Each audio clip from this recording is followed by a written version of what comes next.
peux très bien acclamer le Seigneur notre Dieu.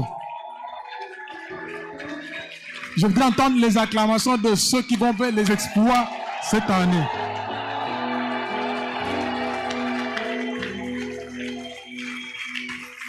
Tu peux lever ta main pour prier. Lève ta main.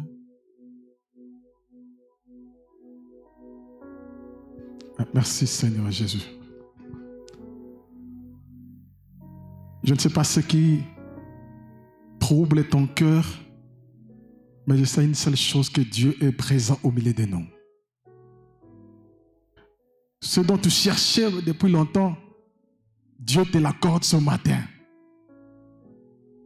Cette chose pour laquelle tu priais depuis longtemps et que tu ne voyais pas l'exaucement, aujourd'hui, ce matin, l'exaucement est là. Je voudrais rassurer à quelqu'un, les exploits que tu attendais depuis longtemps ce matin, cela est possible. Tu peux lever ta voix et dire à Dieu aimant. Prie que Dieu te parle, que Dieu te comble, que Dieu se souvienne de toi, que le Seigneur notre Dieu puisse réparer ce qui a été cassé ce matin par sa parole. Il est dit dans sa parole que dans de détresse, ils crièrent à l'Éternel et l'Éternel les délivra de leurs angoisses. Il envoie sa parole et les guérit. Merci Seigneur pour ta parole ce matin. Oh merci Jésus. Sois béni. Prions au Saint-Esprit, ô Dieu de grâce. Alléluia. Oh merci Seigneur Jésus. Merci pour ta parole ce matin. Réjouis-nous par ta parole ce matin. Comble nos cœurs par ta parole ce matin. Il est écrit que vous êtes purifiés à cause de la parole que vous avez entendue. Merci de nous faire du bien. Au nom de Jésus, sois béni, sois glorifié. Merci pour ta parole. Au nom de Jésus-Christ. Amen. Amen. Nous restons debout pour lire la parole de Dieu. Nous allons lire dans Luc chapitre 1er, versets 5 à 13. Et puis nous lirons le verset 25 et puis 36 à 37. Je voudrais me rassurer d'abord. Est-ce qu'il y a de ceux-là qui n'ont pas de Bible ce matin? Je peux voir vos mains. Ceux qui n'ont pas de Bible ce matin. Est-ce que vous pouvez... Lève bien la main. Je voudrais voir ceux qui n'ont pas de Bible. Je vais vous voir très bien. Je sais que Dieu va vous bénir.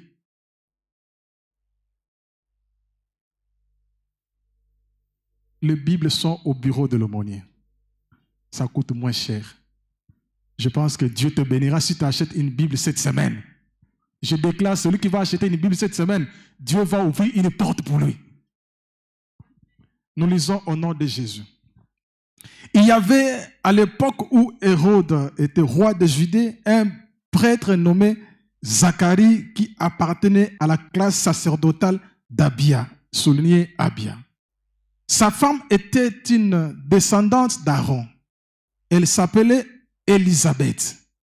Tous deux étaient justes aux yeux de Dieu et observaient tous les commandements et toutes les lois du Seigneur de façon irréprochable. Ils n'avaient pas d'enfants, car Élisabeth était stérile et tous deux étaient déjà très avancés. Un jour, Zacharie assurait son service devant Dieu. C'était le tour de sa classe sacerdotale. Soulignez, le tour de sa classe. Suivant la coutume des prêtres, il avait été désigné par le sort pour entrer dans le sanctuaire du Seigneur et offrir l'encens. À l'heure de l'offrande de parfum, toute la multitude du peuple se tenait en prière à l'extérieur. Tout à coup, un ange du Seigneur lui apparut, debout à droite de l'autel de parfum.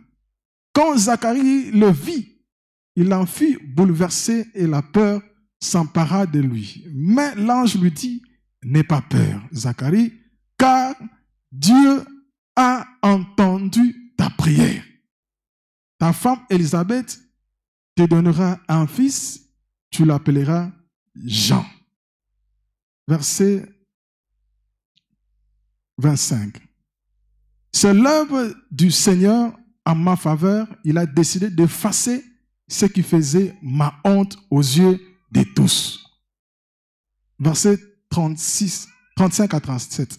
L'ange lui répondit, l'Esprit Saint descendra sur toi et la puissance du Dieu très haut te couvrira de son ombre. C'est pourquoi le saint enfant qui naîtra de toi sera appelé Fils de Dieu. Vois, ta parente Élisabeth attend elle aussi un fils, malgré son grand âge. On disait qu'elle ne pouvait pas avoir d'enfant. On disait qu'elle ne pouvait pas avoir d'enfant. Et elle en est à son 6e mois. Car rien n'est impossible à Dieu. Est-ce que quelqu'un peut acclamer la parole de Dieu? Car rien n'est impossible à Dieu. Tu peux reprendre ta place. Que Dieu te bénisse. Je disais que Dieu te bénisse. J'étais en train de dire à quelqu'un que Dieu te bénisse. Je ne sais pas comment Dieu le fera, mais c'est que si Dieu te bénira. Nous connaissons le terme de ce trimestre. Avec Dieu, nous ferons des exploits. Il écrasera nos ennemis. Mais je voudrais ce matin partager avec vous ce sous-terme que j'ai intitulé « C'est ma saison d'exploit ». C'est ma saison d'exploit. Tu peux dire à ton voisin, c'est ma saison d'exploit. Dis-le avec joie, c'est ma saison d'exploit. Et tu peux encore le dire avec foi, c'est ma saison d'exploit. Oh, je n'entends pas. Tu peux encore le proclamer très fort, c'est ma saison d'exploit. Même si tu doutes de ce que je suis en train de dire, du moins, tu peux croire aux exploits que Dieu est en train de faire pour cette église. Il y avait 2 ans, 3 ans, nous n'avions pas le projet de construire un temple. Mais puisque la Pépékine entre dans sa saison d'exploit, nous sommes en train de construire. Et ce n'est pas encore fini, de bonnes choses arrivent. Par là, tu peux croire qu'effectivement c'est possible que les exploits puissent se réaliser. Ah, je suis en train de dire à quelqu'un, c'est ta saison. Et tu peux croire en cette parole en acclamant le Seigneur, c'est ma saison.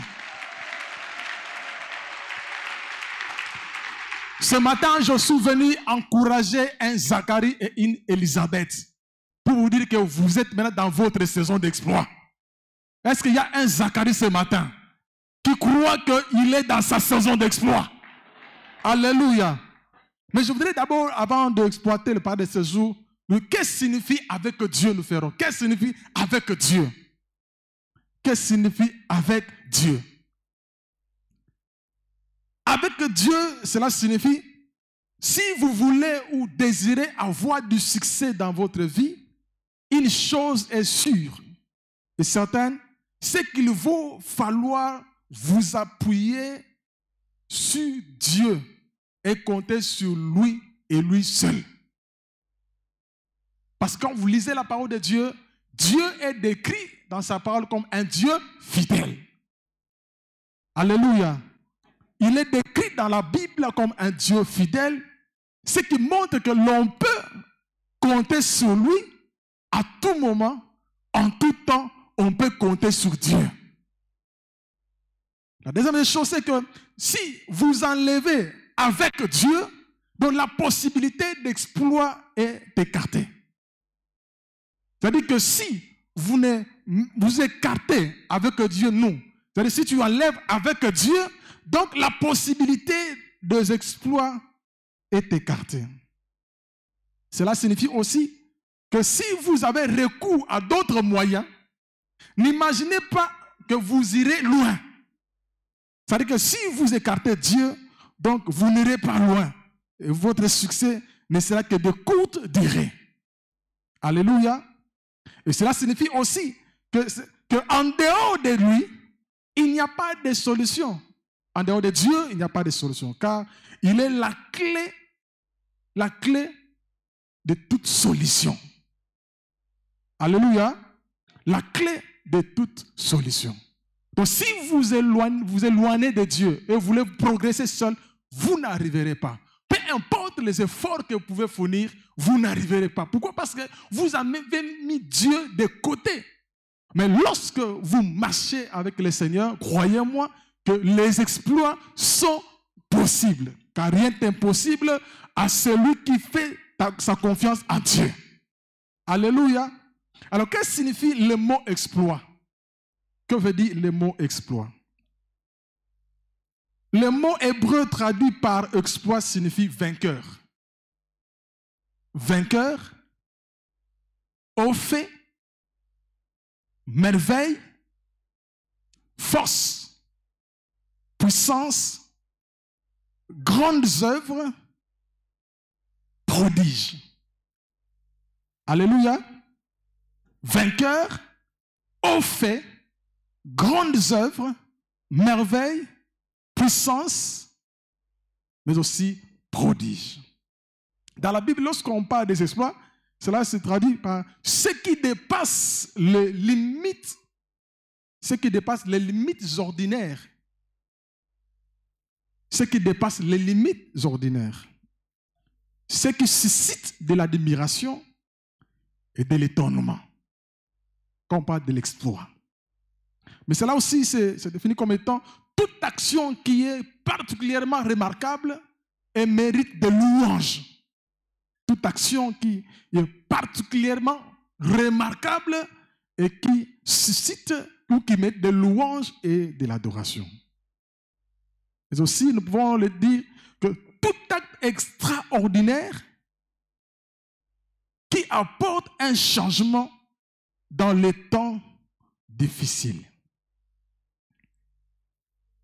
Dans la Bible, lorsqu'on nous parlons des exploits, dans la Bible, l'exploit ne se concentre pas sur la capacité de l'homme, mais l'exploit se concentre sur les capacités de Dieu d'agir au-delà des limites ou au-delà de l'entendement humain. Alléluia. Cela se concentre sur les capacités de Dieu à opérer des signes hors du commun. Du commun des mortels. C'est comme ça que nous pouvons définir, expliquer le terme exploit. Ce qui suscite de l'étonnement, de l'admiration. Lorsque les gens regardent, disent, ça, c'est les doigts de Dieu. Alléluia. Que Dieu te bénisse.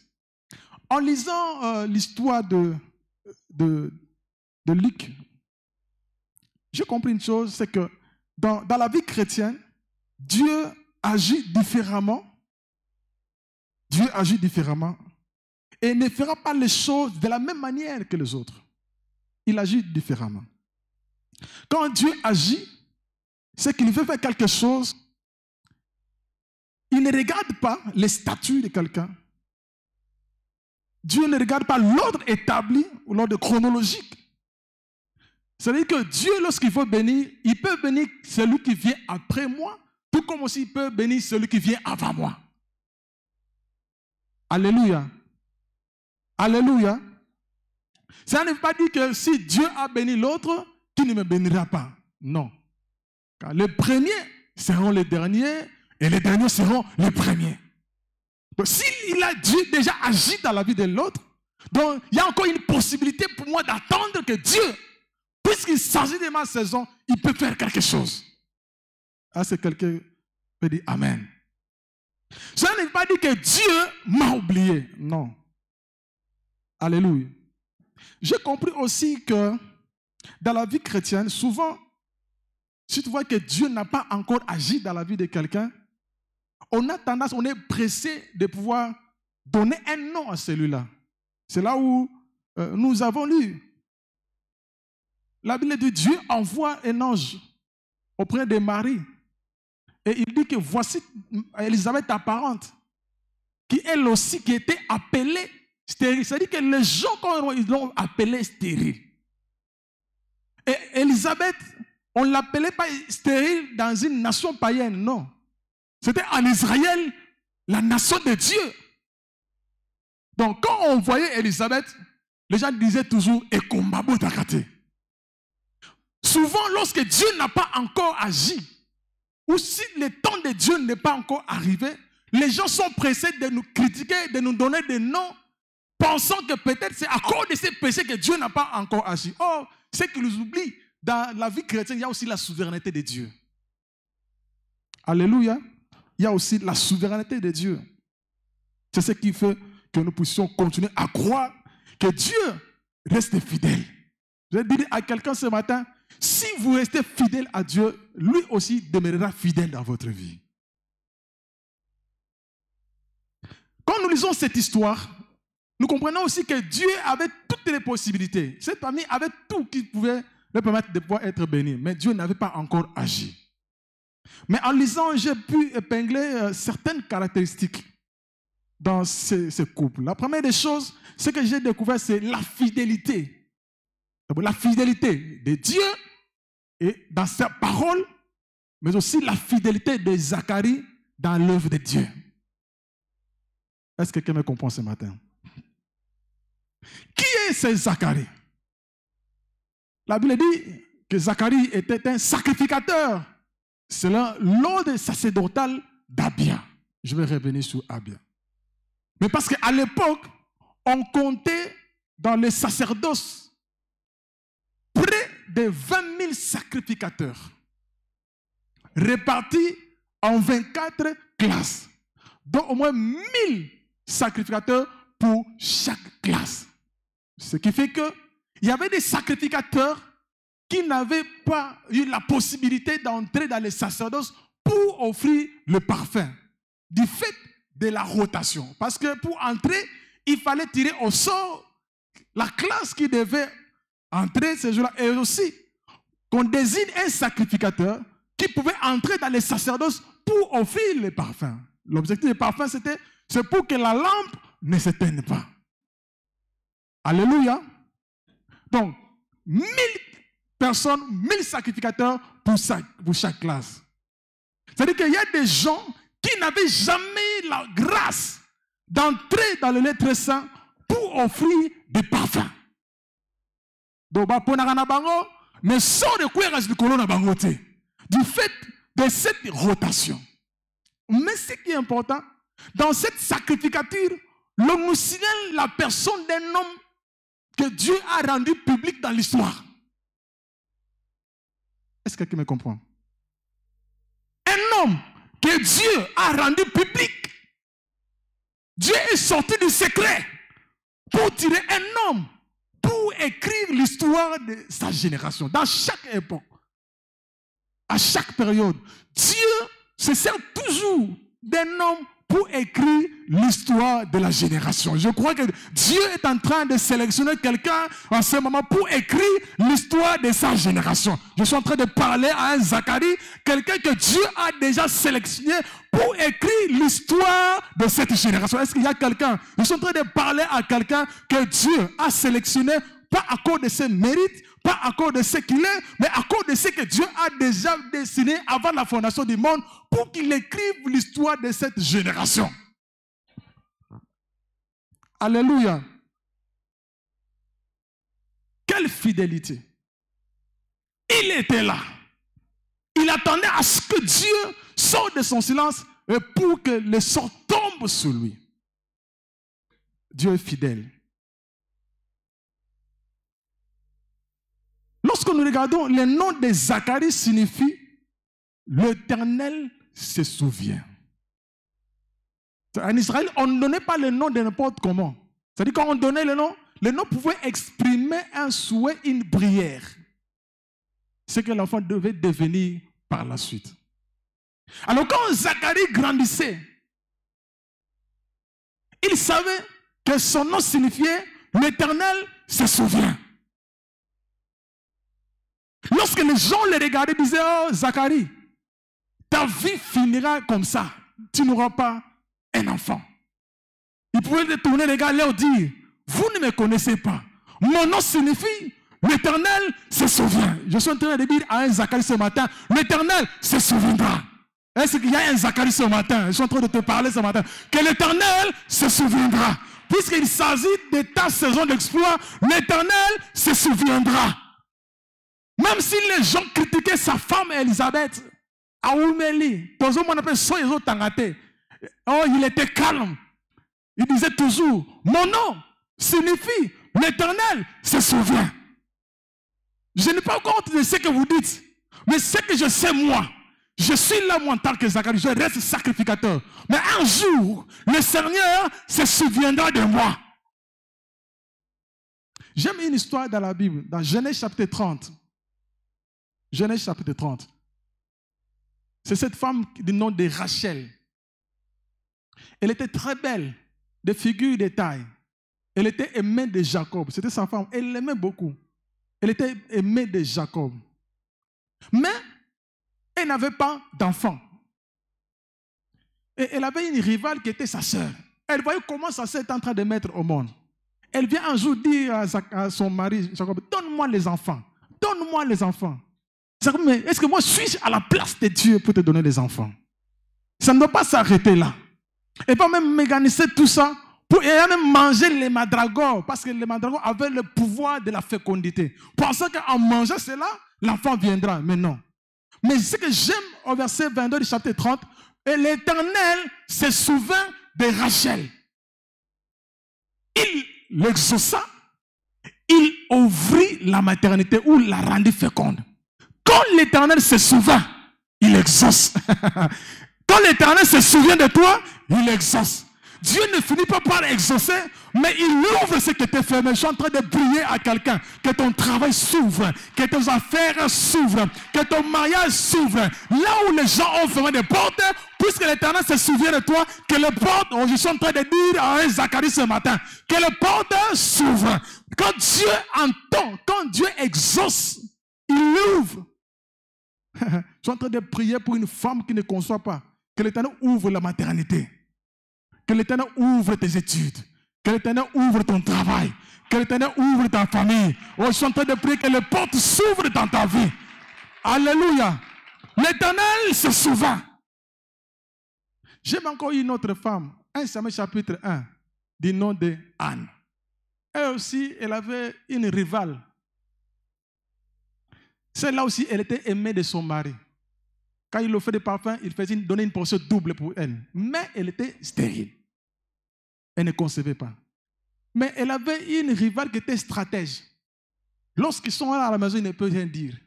Mais elle attend seulement lorsqu'ils montent à la montagne, à Silo. Et puis, elle pouvait critiquer. Tout ça, c'est pour la pousser à ne pas bien adorer Dieu. Remarquez des fois, lorsque tu vas à la prière, qu'il y a certaines circonstances se présentent. Il y a des gens qui peuvent te provoquer. Depuis que tu as donné ta vie à Dieu, lorsque tu t'approches de Dieu, il y a toujours des provocations. Mais j'aime que Dieu aussi laisse ce genre de personnes, lorsqu'elles nous taquinent comme ça, nous pouvons nous approcher de Dieu. On était dans la présence de Dieu, tu es en train de pleurer, À un moment donné, le sacrificateur Élie s'approche, il dit, mais toi, jusqu'à quand tu seras-tu ivre? Il dit, oh, mon Seigneur, ne prends pas ta servante comme une femme perverse. C'est l'expression de mon chagrin qui m'a poussé à faire ainsi. Quand je répandais mon âme, devant l'Éternel. Il dit, ok, comme il en est ainsi, que l'Éternel puisse te faire faveur. La Bible dit, et l'Éternel se souvint de Anne et elle conçut. Je suis en train de prier, quand l'Éternel se souvient, tu peux concevoir quelque chose.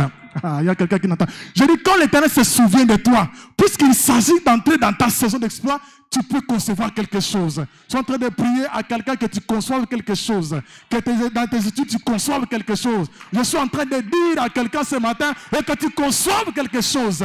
Quand l'Éternel se souvient, tu peux concevoir quelque chose. Que Dieu te bénisse. L'Éternel se souvient. Alléluia. Il y a aussi quelque chose que j'ai retenu, c'est dans la femme. Son nom signifiait Élisabeth. Élisabeth veut dire dont Dieu a fait un serment, ou Dieu a juré.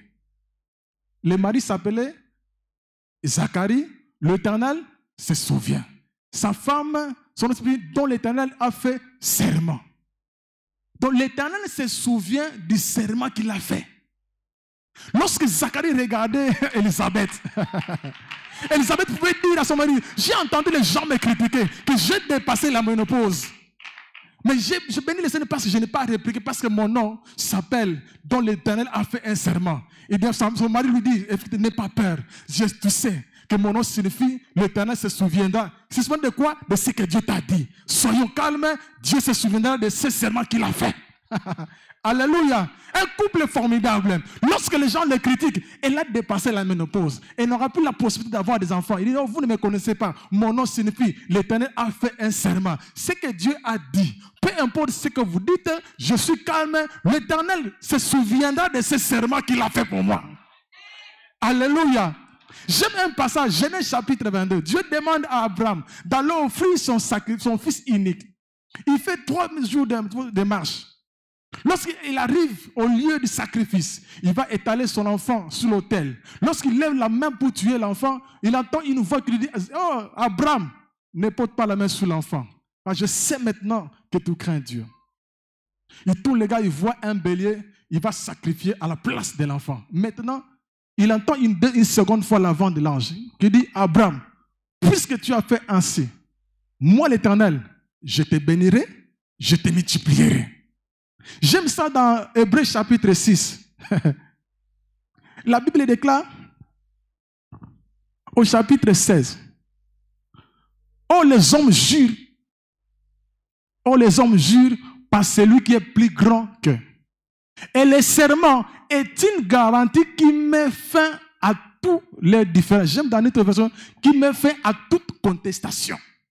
J'ai compris qu'à un moment donné, Abraham était en train de discuter avec Dieu. Dieu lui dit, Abraham, je te bénirai, je te multiplierai. Il dit, oh Seigneur, tu as toujours dit ainsi, que tu me béniras. Il dit, Abraham, je te dis ce qui est vrai. Je suis l'Éternel des armées. Moi, je te bénirai. Oh, je sais, Seigneur, que tu as toujours aidé. Bon, ok.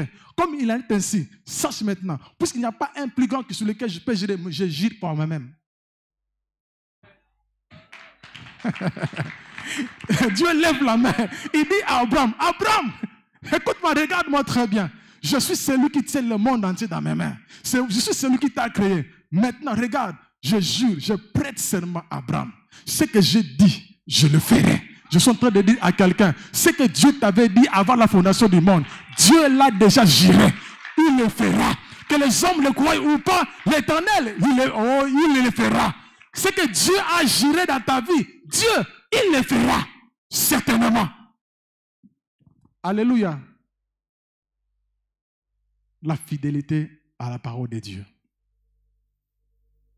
L'autre qualité que j'ai pu retenir, c'est leur conduite. La conduite d'Élisabeth et de Zacharie. La Bible dit qu'ils étaient justes aux yeux de Dieu. Donc leur vie était en harmonie au plan de Dieu, proche de Dieu. C'est un couple qui marchait dans la crainte de Dieu, dans la justice. Le secret pour faire des exploits, le secret pour avoir du succès, ce n'est pas la prière, moins encore les offrandes et les dîmes. Mais le secret, c'est la crainte, la justice. Il y aura des gens que Dieu va amener au-delà des montagnes, pas à cause de leur mérite, mais à cause de leur vie de consécration. Il y a des gens pour qui, lorsque Dieu s'élève, il dit c'est le temps. C'est-à-dire quoi? Leur crainte a parlé sous la table de Dieu. Il y a la crainte qui est en train de parler. Dieu dit maintenant je peux agir. Quand du haut du ciel, Dieu peut regarder quelqu'un et dire celui-là c'est mon serviteur sur qui j'ai mis toute mon affection. Maintenant je peux agir. Donc lorsque ta vie de crainte touche le trône de Dieu, Dieu peut bousculer toute forme de trône. La crainte de Dieu. Alléluia. Ce n'est pas la vie de jeûne et de prière. C'est bien ça. C'est des sacrifices. Mais la sanctification, la vie de la crainte de Dieu. La crainte de l'Éternel, c'est le commencement de la sagesse. Vous remarquez, il y a des gens, ils disent, je vis. Moi, je vis avec un frère. Tu ne vis pas, tu meurs avec ce frère. Parce que la vie que vous menez ne glorifie pas le Seigneur. Tu dis, oh, moi, je vis avec un frère. Tu ne vis pas, vous êtes en train de mourir. Peu importe les sacrifices que tu peux faire, mais si ta vie n'est pas agréable à Dieu, la Bible dit, si l'Éternel approuve la voie d'un homme, si Dieu approuve tes voies, il peut accomplir des exploits dans ta vie. Alléluia. On ne se moque pas de Dieu. Dieu connaît ceux qui effectivement lui appartiennent.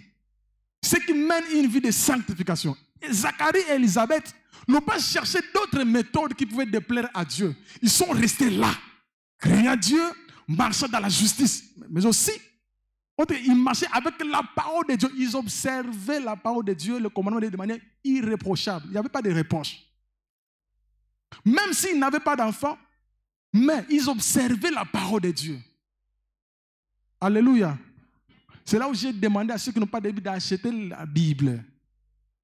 Devez vous familiariser à la parole de Dieu. Alléluia.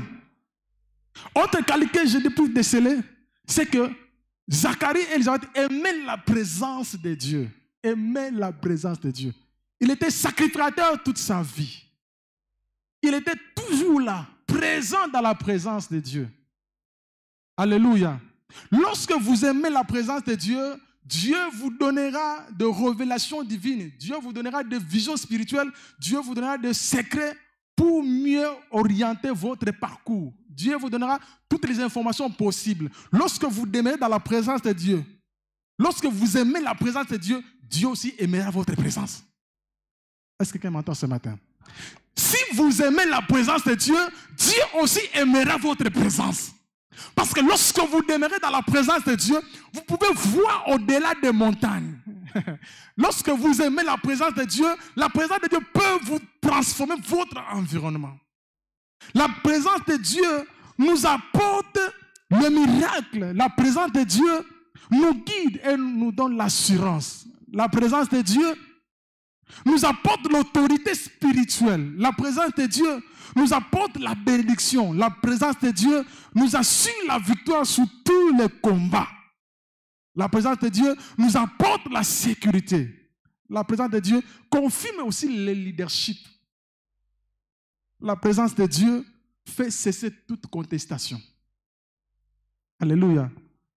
Quand vous aimez la présence de Dieu, Dieu peut vous placer au-dessus des montagnes, au sommet des montagnes, de sorte que par votre présence, vous pouvez attirer ceux qui sont dans la vallée à pouvoir vous rejoindre au sommet de la montagne afin de pouvoir rencontrer l'Éternel. Je suis en train de prier à quelqu'un que ta présence influence positivement ceux qui sont dans la vallée, qui ne savent pas monter. Mais par votre présence, par le Saint-Esprit, vous pouvez attirer ceux-là à approcher de Dieu. Lorsque vous faites de la présence de Dieu votre présence, Dieu sera votre ami. C'est comme ça que la Bible dit que Dieu ne pouvait pas cacher à Abraham. Pourquoi? Abraham était quelqu'un qui aimait la présence de Dieu. Dieu dit, est-ce que cacherai-je à Abraham ce que je veux faire? Lorsque vous aimez la présence de Dieu, Dieu ne vous cachera pas, c'est le secret. Alléluia. Lorsque vous aimez la présence de Dieu, Dieu ne vous cachera pas sa présence, ne vous cachera pas le secret. Soyez des amis de Dieu. Alléluia. Soyez des amis de Dieu. Autre caractéristique, autre qualité que j'ai pu recevoir, c'est la patience. La patience. La patience. La Bible déclare, Zacharie était de la lignée sacerdotale de la classe d'Abia. De la classe d'Abia. Abia, c'est une forme abrégée ou contractée du mot Abadia ou Abba, Père, qui veut dire Dieu est notre Père ou l'Éternel est notre Père. Et cela signifie, en hébreu, quand on dit l'Éternel est notre Père, cela signifie en hébreu Abba, Père, signifie source, fontaine, conseiller, concepteur, l'initiateur, promoteur, producteur. Abba Père signifie source, fontaine, auteur, concepteur, initiateur, producteur, promoteur. Donc ceux qui étaient dans cette classe, lorsqu'ils se retrouvaient entre eux, ils pouvaient avoir le frère Serge, il dit, Papa Serge, Abia. Lui, il répond, Abia. Dieu est notre source. Quelqu'un dit, Zacharie, même si Tu fais tout, tu n'entreras pas dans le sanctuaire. Il dit, tu ne sais pas. Je suis de la classe d'Abia. Dieu est la source de ma vie. Si quelqu'un te dit, toi, tu finiras ta course dans la tombe, dis, tu ne me connais pas. Moi, je suis de ceux qui font partie de la classe d'Abba Père. Dieu est la source de ma vie. Si on te dit que toi, tu n'iras pas loin, Dieu est la source de ma vie. Cela veut dire, ce qui est sec dans ta vie, Dieu, puisqu'il est la source, il peut arroser tout. Puisque Dieu est la source, ce qui était sec dans ta vie, si ton foyer est sec, si ton travail ne produit pas, il y a un Dieu au ciel. Il s'appelle Abba Père. Dieu est la source de ma vie. Il est capable d'arroser ce qui est sec. Je suis en train de dire à quelqu'un, c'est Dieu-là. Il va arroser, il va rajeunir ce qui est sec dans ta vie. Si le mariage ne marche pas bien, Dieu est la source de ta vie. On a dit qu'il y a des limites dans ta famille. Dieu est l'initiateur de ma vie. Si on dit que tu vois que tes études ne marchent pas bien, dites-le, Dieu est l'auteur de ma vie. Il détient l'encre. Il est en train d'écrire une nouvelle histoire parce que je suis entré dans ma saison.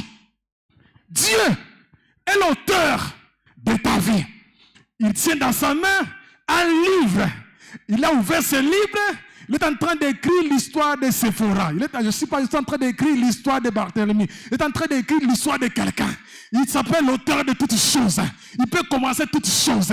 Là où les gens ont mis des limites, Dieu est l'auteur de toutes choses. Ce qui n'a pas encore commencé dans ta famille, Dieu peut le commencer. Car il est ta source de toutes choses. Dieu est l'initiateur de tout projet. Je suis en train de déclarer à quelqu'un, ah bien, Dieu est la source de toutes choses. Si quelqu'un te dit, toi, je ne vois que ta fille finira toujours dans le désert, dites-lui, tu ne me connais pas. Je fais partie de la classe d'Abba Père. Dieu est le producteur. Dieu est le promoteur. Dieu est l'initiateur. Dieu est conseiller. Dieu est la source. Alléluia, alléluia. Je suis en train de proclamer à quelqu'un ce matin, Dieu est la source de toutes choses. Au os de Cana, tout était sec. Moi, quand Jésus se présente, parce qu'il s'appelle la source, il peut ramener de la source pour en faire des boissons. Je suis en train de dire à quelqu'un, quand Jésus arrive dans ta vie, ce qui était sec, l'espoir n'était plus. Mais quand Jésus arrive, parce qu'il est la source qui ne t'arrive jamais, tu ne t'arriveras jamais. Tu ne t'arriveras jamais. Parce que Dieu est la source de ta vie. Je suis en train de parler à ceux qui font partie de la classe d'Abba Père. Vous n'avez pas d'histoire dans votre famille. Ce n'est pas un problème. L'histoire commence avec vous. Et cette histoire a été déjà écrite par Dieu le Seigneur. Alléluia, alléluia. Je suis en train ce matin, quand je priais, je disais à Dieu, je voudrais qu'un Zacharie comprenne que Dieu est l'initiateur de toutes choses. Il va initier un processus de la sélection. Même s'il n'était pas choisi, mais ce jour-là, même s'il y avait 1000 classes, il y avait 1000 sacrificateurs, mais le choix ne tombera pas sur celui-là, mais le choix de Dieu tombera sur moi. Pourquoi ça tombe sur moi? Parce que je suis stérile. Par ma stérilité, les hommes peuvent glorifier Dieu. Ils peuvent dire effectivement, Dieu est la source de toutes choses. Dieu est celui qui initie le processus de la maternité. Oh, je suis en train de dire à quelqu'un que Dieu puisse initier le processus de la maternité. Je suis en train de parler à quelqu'un ce matin qui croit qu'il est au bord de toutes choses, qui croit que les portes sont fermées. Dieu est l'initiateur de toutes choses. Il détient le pouvoir d'entrer et de sortir. Quand il entre, il ferme. Quand il entre, il te fait entrer, il ferme. Quand il sort avec toi. Et il t'emmène là où il y avait un désert. Dieu, la source de toutes choses. Je suis en train de proclamer pour quelqu'un cette année. Tu entres dans ta saison d'exploit, qu'on le veuille ou pas. Ah, je dis à quelqu'un, ah bah, Dieu est la source de mes exploits. Alléluia. Alléluia. Même si on critiquait Élisabeth, on lui disait, tu as dépassé déjà la ménopause. Donc tu n'auras plus la possibilité de concevoir. Il disait, non, vous ne savez pas. Mon mari fait partie de la classe d'Abia, où l'Éternel est l'initiateur, l'auteur, promoteur de toutes choses. Si quelqu'un te dit, tu passes ton temps à servir Dieu, dites-lui, tu ne me connais pas. Je fais partie de ceux-là qui sont sur la liste sélectionnée. Les choses vont commencer ici et vont finir à la cité. Dieu a pris dans le secret Zacharie, il le sort en public parce que c'était le temps pour lui d'écrire une histoire. Je suis en train de proclamer pour quelqu'un. Dans ta famille, il n'y a pas quelqu'un qui a été compté. Sous la lignée de ceux qui ont réussi, on ne voit personne.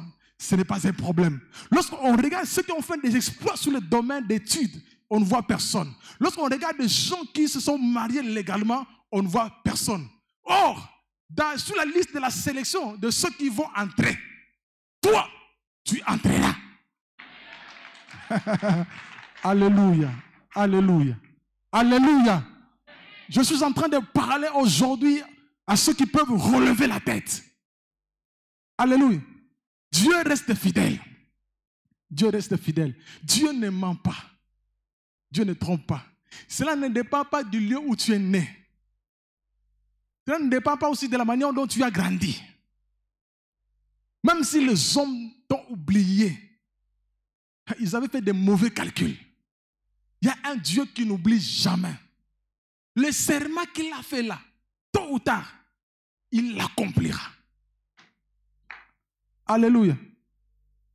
Zacharie entre, comme c'est le tour de sa classe. Quand c'est ton tour, Dieu fait cesser les contestations. Quand c'est ton tour, les hommes peuvent changer le langage. Quand c'est ton tour, Dieu fait cesser les murmures. Quand c'est ton tour, même ceux qui ne te regardaient pas commencent à te regarder. Oh, je vois comme si. Oui, c'est comme ça. Quand c'est ton tour, tu peux changer. Tu n'as pas besoin de modifier la démarche. Mais les gens vont remarquer effectivement, dans cette personne-là, le choix est tombé. Je suis en train de proclamer pour quelqu'un. Alléluia. Je suis en train de proclamer pour quelqu'un. Reste attentif. Reste attentif. Sers ton Dieu. Prie ton Dieu. Ne va pas ni à gauche ni à droite. Reste à ton poste. Le tour viendra. Ton tour viendra. Qu'il se marie, ce n'est pas ton problème. Toi, ton tour viendra.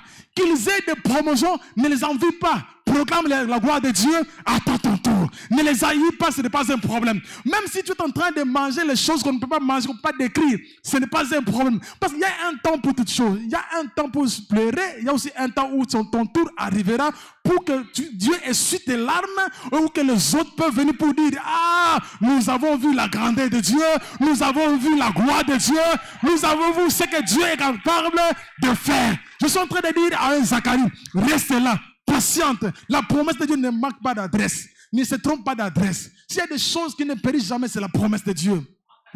Les hommes peuvent te faire des promesses, peuvent mourir sans les accomplir. Mais quand Dieu te fait une promesse, reste là. Attends. Le temps viendra où tu vas entrer dans ta saison.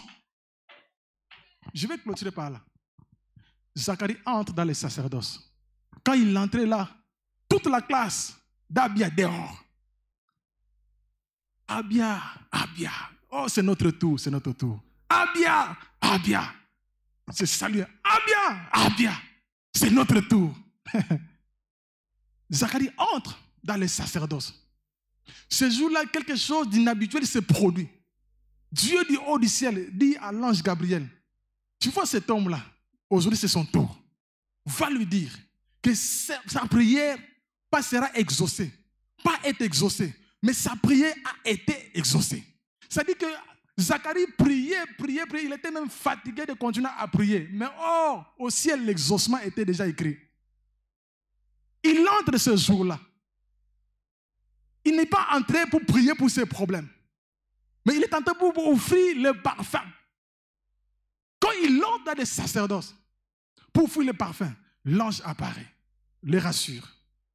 Il dit, voilà, ta femme Élisabeth deviendra enceinte. Il dit, ah, je te dis, moi je me tiens à la présence de Dieu. Papa, regarde mon âge, avancé en âge. Est-ce que cet homme comme moi peut avoir encore la possibilité de pouvoir concevoir? Ma femme, quand tu la regardes comme ça, physiquement sans forme. Quand je la regarde, je la vois plat. Je ne vois pas quel lèvement c'est ceux qui peuvent donner le lait. Et il dit, moi Gabriel, j'ai reçu le mandat de Dieu pour te dire que ta prière a été exaucée, ta femme aura un fils. Il dit non, je ne crois pas. Ok, comme tu ne crois pas, tu seras muet. Jusqu'à ce que ces choses s'accompliront. Maintenant, Zacharie sort. Tout le monde voit Zacharie en train de sortir. Zacharie, dis-nous, qu'est-ce qui se passe? Zacharie, qu'est-ce qui se passe? Qu'est-ce qui se passe, Zacharie? Il y aura un moment où, tellement tu as beaucoup pleuré, tu n'auras plus le temps de parler. Les signes seulement vont commencer à parler. Oh, je suis en train d'annoncer à quelqu'un, les temps des signes sont déjà arrivés. Maintenant, ce n'est plus le temps de parler. C'est le temps où les gens vont remarquer ça. Les gens vont remarquer que tu progresses. Les gens remarquent que tu es en train de gravir les échelons. Le signe, je suis que le signe de Dieu t'accompagne au nom de Jésus. Je suis en train de prier que le signe, pendant que tu te lèves là, je suis en train de prier que le signe, lève-toi. Pendant que tu te lèves, je suis en train de prier que le signe, alléluia, le signe t'accompagne. Ils ont vu Zacharie sortir. Il est entré dans les sacerdoces sans le nom de Jean. Mais lorsqu'il sort du sacerdoce, il sort avec le nom de Jean. Il y a quelqu'un qui entre dans la présence de Dieu sans la bénédiction. Mais quand il sort avec sa bénédiction. Je prie à quelqu'un que tu sors dans la présence de Dieu avec la bénédiction. Que tu sors dans la présence de Dieu avec la bénédiction. Ah, je dis à quelqu'un que tu sors dans la présence de Dieu avec un signe.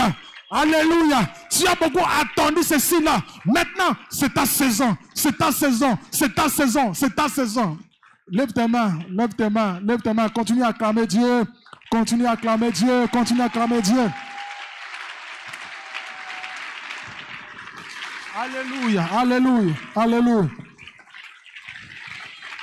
J'aimerais qu'avant que nous puissions prier, je voudrais inviter une catégorie de personnes, des gens qui sont découragés. Ils étaient prêts même d'abandonner. Ils disaient, nous avons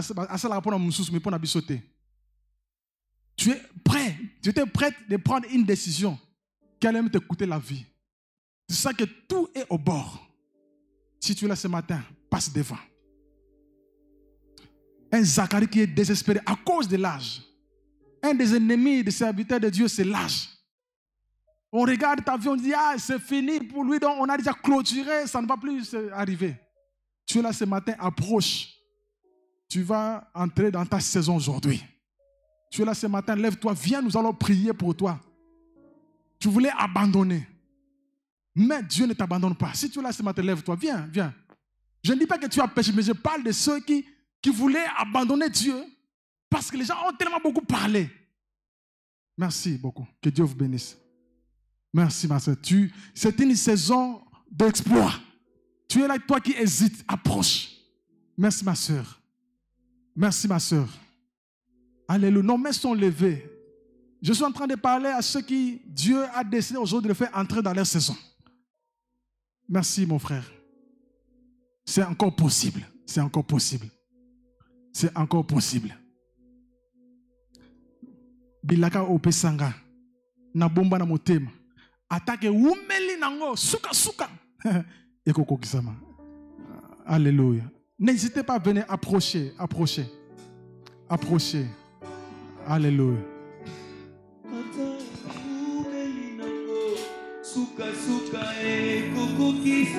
Je voudrais demander à l'aumônier de s'approcher.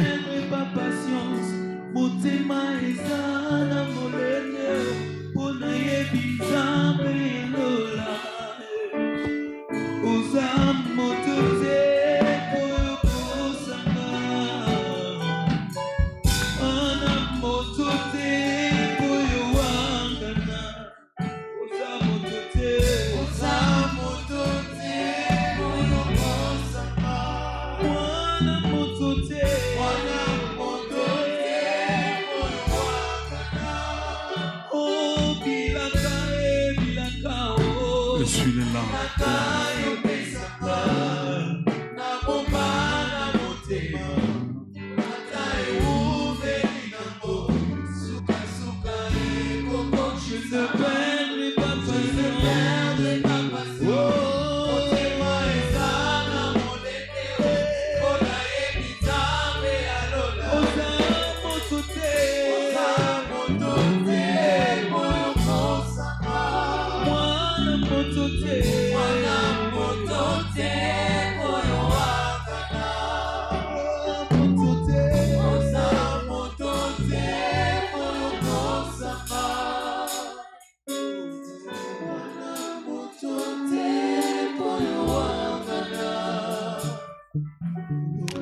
Vous allez lever vos mains parce qu'une histoire commence dans votre vie ce dimanche. Dieu ne parle jamais en vain. Il est toujours derrière sa parole. Et il va accomplir ce dimanche dans ta vie. Confirmer ce qu'il a dit, ce qu'il venait de dire. Il va essuyer les larmes. Il va guérir quelqu'un. Il va donner un nouveau nom à quelqu'un. Les situations t'ont donné un nom, les circonstances, les hommes, les femmes. Mais il y a quelqu'un qui n'a pas encore dit son dernier mot et qui va le dire ce dimanche maintenant. Et il va te donner un nom. Lève bien tes mains, fais cette prière après moi. Seigneur, j'ai entendu ta parole. Ta parole ne sort jamais en vain. Ta parole a toujours une mission. Et tant qu'elle n'a pas accompli cette mission, elle ne retourne jamais en toi. S'il te plaît, Seigneur, cette parole qui est sortie ce matin, qu'elle ne retourne pas. Qu'elle accomplisse sa mission dans ma vie. Que cette parole fasse quelque chose dans ma vie, dans mon corps, dans mes études, dans ma famille. Souviens-toi de moi. Je suis convaincu que quand tu te souviens, il y a un miracle. Souviens-toi de moi. Je n'ai plus rien à faire, si ce n'est que d'attendre et de recevoir le miracle que ton souvenir peut opérer dans ma vie. Souviens-toi de moi. Je suis au bout. J'ai besoin d'un miracle. Je te dis merci. Parce que tu es en dehors du temps. Ton miracle ne peut pas être contrôlé par le temps. Ton miracle contrôle le temps.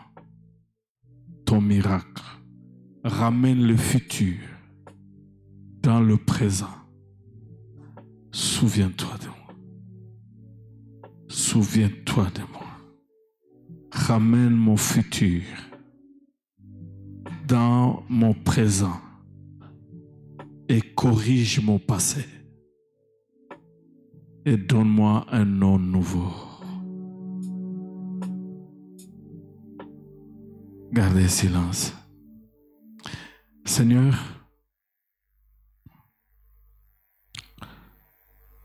Zacharie transportait les souvenirs.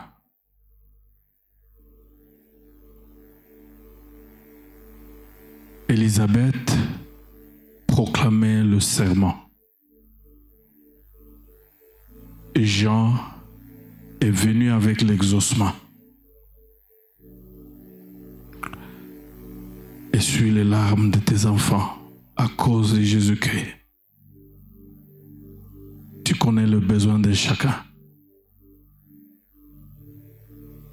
Opère un miracle dans leur vie. Guéris leur vie. leur vie. Redonne de l'espoir. Opère un miracle. Consoler. Il n'y a qu'un miracle venant de ta part qui peut annuler toute contestation. Un miracle. Dans la personne et le nom de Jésus. Nous avons ainsi prié. Amen. Toute l'assemblée, vous levez vos mains. Vous pouvez regagner vos places. Toute l'assemblée, levez vos mains.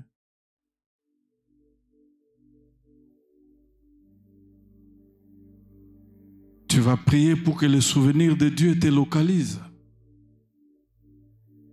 Que Dieu se souvienne de toi. Que Dieu se souvienne de toi. Que Dieu se souvienne de toi. Le souvenir de Dieu a même annulé le sentence. C'est là où le roi pouvait dire, souviens-toi de tout ce que je fais. Et la mort pouvait transformer à la vie quelqu'un à qui Dieu a dit que tu vas mourir pouvait obtenir 15 ans de plus. Prie le Seigneur et dis, souviens-toi de moi, Seigneur.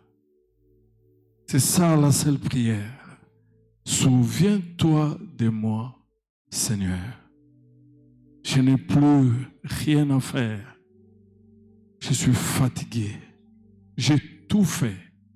Il ne me reste que ton souvenir. Souviens-toi de moi, Seigneur. Souviens-toi de moi. Souviens-toi de moi. Cet souvenir peut se transformer à la guérison. Cet souvenir peut se transformer à la maternité. Cet souvenir peut se transformer à l'emploi. Cet souvenir peut se transformer à la justice de Dieu dans une affaire qui t'oppose au tribunal. Ce souvenir peut se transformer à l'élévation, à une percée.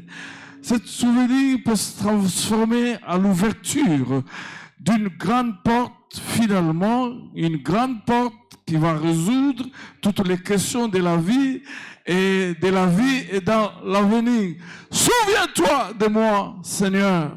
Souviens-toi de moi, mon Dieu.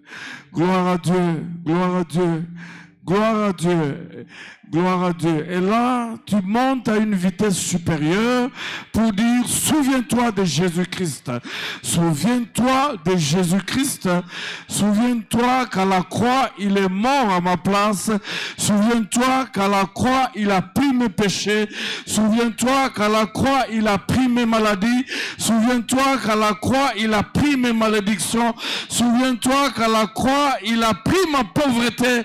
Souviens-toi qu'à la croix, il a pris ma honte et mes humiliations. Souviens-toi, et tu montes à la vitesse supérieure. Et souviens-toi de Jésus-Christ, lui qui est resté fidèle jusqu'à la fin de temps. Gloire à Dieu, gloire à Dieu, gloire à Dieu.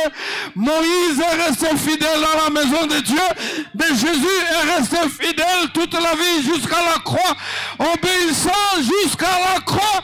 Souviens-toi de Jésus-Christ. Gloire à Dieu, je passe derrière Jésus. Souviens-toi de Jésus et exauce-moi. Souviens-toi de Jésus et fais quelque chose. Gloire à Dieu, parce que sur la croix, c'est lui qui était là sur la croix. Et il était là pour moi. Et il a tout fait pour moi. Et il a tout accompli pour moi. Lui qui était obéissant et obéissant jusqu'à la croix.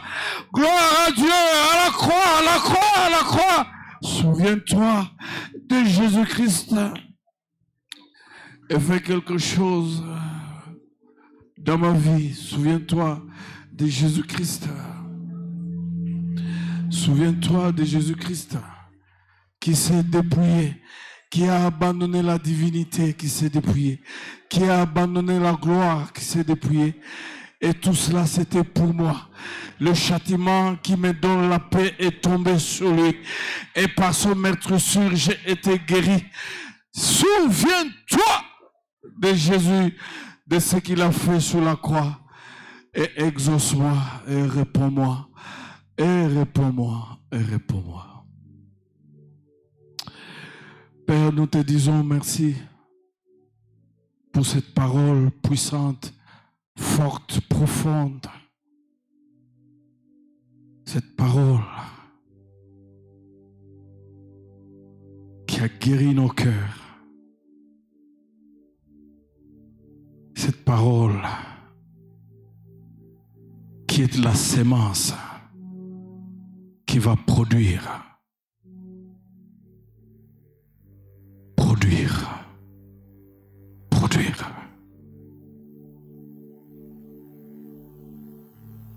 Cette parole qui est la sémence qui a consolé, rassuré, redonné de l'espoir. Merci Seigneur pour cette parole que tu as envoyée ce dimanche. Et elle a localisé chacun de nous. Te disons merci. Nous reviendrons témoigner. Reviendrons témoigner à ce lieu. Que l'Éternel vous bénisse. Qu'il continue à vous faire du bien. Que l'Éternel vous guérisse. Qu'il vous rende prospère. Qu'il vous multiplie ses faveurs. Qu'il essuie vos larmes. Que l'Éternel vous bénisse. Qu'il vous rende vainqueur, stable dans la vie, stable. Soyez ainsi bénis au nom puissant de Jésus. Amen. Bon dimanche.